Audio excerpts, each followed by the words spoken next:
두 번째 이슈로 가보겠습니다. 정진상도 구속.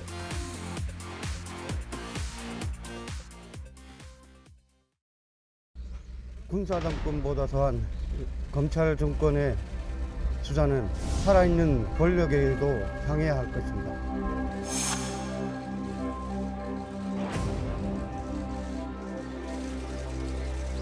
네, 일전에 입장문에 이재명 대표를 언급하신 이유가 뭔가요? 그런 얘기 맞습니다.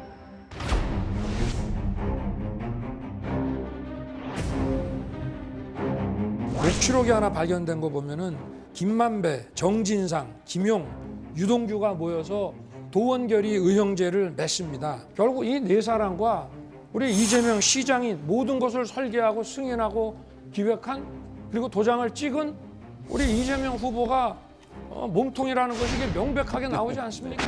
대선 자금 운운하는데 불법 자금은 이론 본 일도 쓴 일도 없습니다.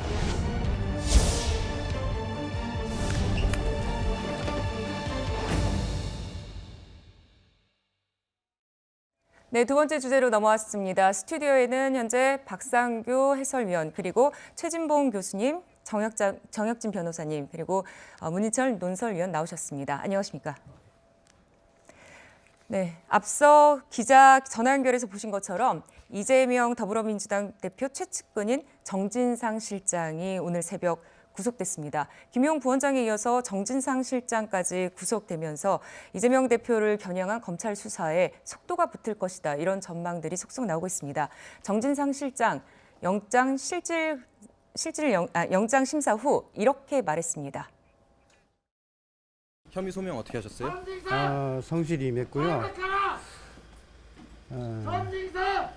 어쨌든 뭐 어떤 단합 속에서도 역사와 민주주의는 발전할 겁니다. 계속 우리 국민들은 앞으로 나아갈 겁니다. 네. 일전에 입장문에 이재명 대표를 언급하신 이유가 뭔가요? 그건 다음에 말씀드릴게요. 유대사업자 선정 이 대표 승인이 맞습니까? 예, 촛불이 지킨다. 여기 부끄러운 줄 알고 실장님 힘내세요. 힘내세요, 실장님. 유원 부장한테 집으로 왜 오라고 하신 거예요? 유원 부장 압수수색 어떻게 미리 아셨습니까? 1억 4천만 원. 정진상 실장에 대한 구속 전 신문 어제 오후 2시에 시작됐고요. 약 8시간 10분 동안 이어져서 오후 10시쯤에 끝났습니다. 10시 10분경 종료가 됐다, 이렇게 지금 보시는 화면에 나오고 있고요.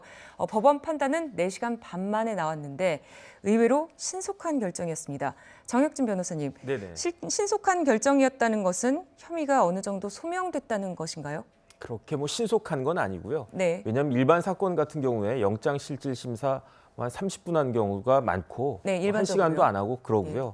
그다음에 그 당일날 다 나오는 거기 때문에 그렇기 때문에 이렇게 신속하다고 볼 수는 없는데, 그런데 유사한 다른 사건들 뭐 이렇게 굉장히 오랫동안 끌었던 사건들이 있었으니까 거기에 비해서는 상대적으로 좀 신속하다라고 볼 수는 있었겠죠. 네. 그런데 이제 구속영장의 요건이 뭐냐면은 기본적으로 범죄 혐의의 상당성이 입증이 돼야 되거든요. 네. 범죄 혐의가 별로 이렇게 그 소명이 안 되면은 그러면 영장이 기각이 되는 건데, 영장이 발부가 됐다라고 하는 것은 정진상 실장에 대해서 제가 생각하기에는 혐의가 5가지가 있는 거거든요. 그런데 그중에 4가지가 부패방지법, 뇌물수수, 그다음에 부정처사후 수뢰, 사후수뢰라고도 하고 증거인멸교사, 이 4가지는 지금 중앙지방법원에서 다루어지는 거고, 예. 성남FC 관련한 거는 이제 성남지원에서 또 문제가 될 수 있을 것 같은데, 이러한 혐의들이 어느 정도는 상당 부분 그 판사가 봤을 때 인정이 될 만하다 싶으니까 이제 영장이 발부가 된 겁니다.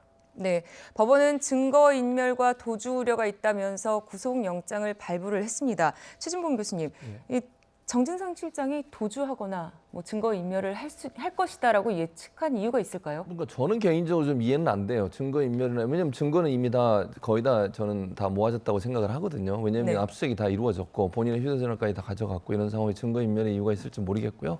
도망의 우려도 지금 이 상황에서 그럼 정진상 실장이 외국으로 도망을 가릴 가능성은 거의 없다고 봅니다. 왜냐하면 도망가게 되면 그거 자체가 사실은 엄청난 본인한테 부담이 될 수밖에 없고요. 또 범죄 혐의를 인정하는 꼴이 될 수밖에 없기 때문에 도망의 우려는 없는 것 같은데, 법원이 왜 이런 판단을 내는지 잘 이해는 안 되고요.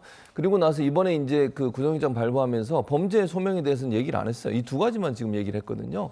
그래서 이 부분도 다툼의 여지가 있는 것 같다는 개인적인 생각입니다. 그래서 뭐 구속은 됐지만 앞으로 법정에서 이 사안 관련해서 어떻게 논의가 될지 하는 부분은 지켜봐야 된다. 그러니까 구속영장 발부하면서 범죄가 일정 부분 소명됐다는 말 없이 도망이나 아니면 증거인멸의 이유 때문에 구속영장이 발부가 됐기 때문에 아마 다툼의 여지는 있는 것으로 보여지고, 그래서 지금 현재 유동규 씨의 증언, 진술이 아마 중요한 역할을 한 것으로 보여지는데, 그 진술에 대해서 신빙성을 따지는 법정의 논란들이 앞으로 이루어지지 않을까 이렇게 생각을 합니다. 네, 정진상 실장 변호인단과 더불어민주당 의원들은 영장 실질 심사가 끝난 뒤에 서울고등검찰청 앞에서 기자회견을 열었습니다. 유동규의 변경된 진술은 신빙성이 없다, 이렇게 주장했습니다.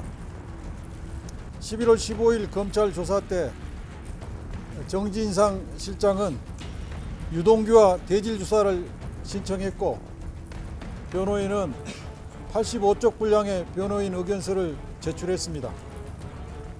그러나 검찰은 그 다음 날 곧장 구속영장을 청구했습니다. 송사는 양쪽 말을 다 들어봐야 하는 건데, 검찰은 이미 방향을 정해놓고 통과 의뢰로 피의자 신문 요소를 받았다고 생각할 수밖에 없습니다.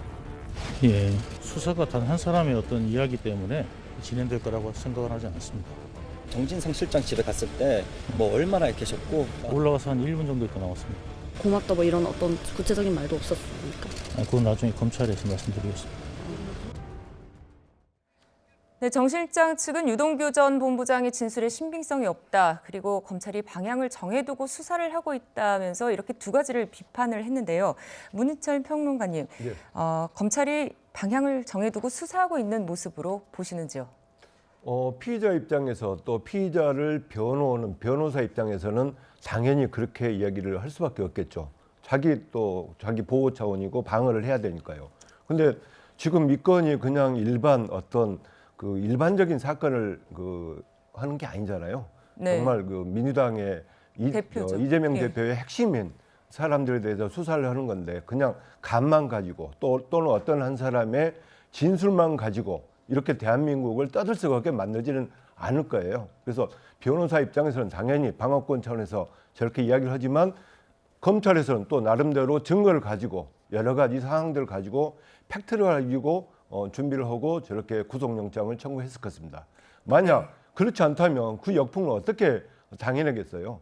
그냥 아무것도 없이 간만 가지고 했겠습니까? 네. 물론 재판 과정을 우리가 봐야 되겠지만, 근거 없이 아무 생각 없이 어떤 한 사람만의 진술에 의존해서 했다고는 보기 힘들다고 봅니다.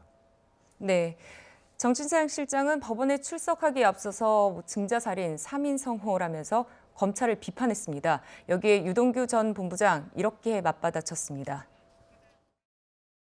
현 검찰 정권의 수사는 증자살인 3인 성호입니다. 군사 정권보다 더한 검찰 정권의 수사는 살아있는 권력에도 향해야 할 것입니다. 최소한의 균형이 필요합니다. 아까 뭐 3인 성호나 뭐 증자살인 얘기를 하셨다는데, 네. 저는 조금 제 스스로도 그렇고 다 이제 부끄러움을 좀 알았으면 좋겠다는 생각입니다. 정 실장이 영장실질심사 갈 때 유동규 씨 증언에만 의존한 무리한 수사라고 했는데 어떻게 생각하십니까? 예. 수사가 단 한 사람의 어떤 이야기 때문에 진행될 거라고 생각은 하지 않습니다. 지킨다. 부장님 뭐 부끄러운 줄 알고 하셨는데. 모르겠습니다.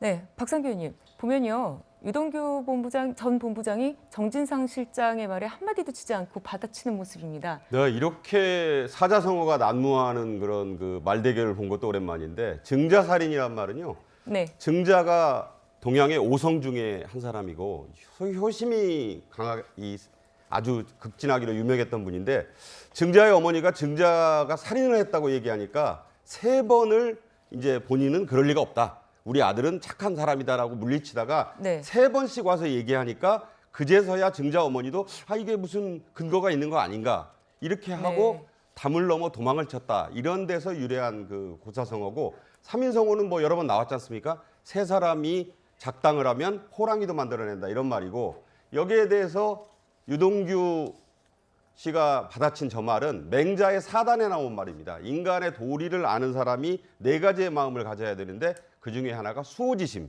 네. 스스로 부끄러움을 알아야 하고 그것을 모르면 인간의 도리를 모르는 인간이 아니다. 이렇게 이제 받아친 건데 상당히 어려운 말들이 난무했습니다만 결국은 그렇네요. 예. 거기에 나오는 거예요. 그러니까 재판의 시간, 이제는 법원의 시간으로 넘어갔고 영장을 8시간이 넘게 판단한 사람이 아까 정혁준 변호사도 얘기했습니다만 그전에는 박근혜 전 대통령하고 이재용 전 삼성전자 부회장 정도였고 이게 굉장히 오랫동안 법원이 따져보고 영장을 발부한 거 아니겠습니까? 따라서 이제부터는 법원의 시간으로 넘어갔기 때문에 어느 한쪽의 일방적 주장이 먹히는 때는 아니다. 이제부터는 길고 지루한 법원의 시간이 됐다. 저는 그렇게 봅니다.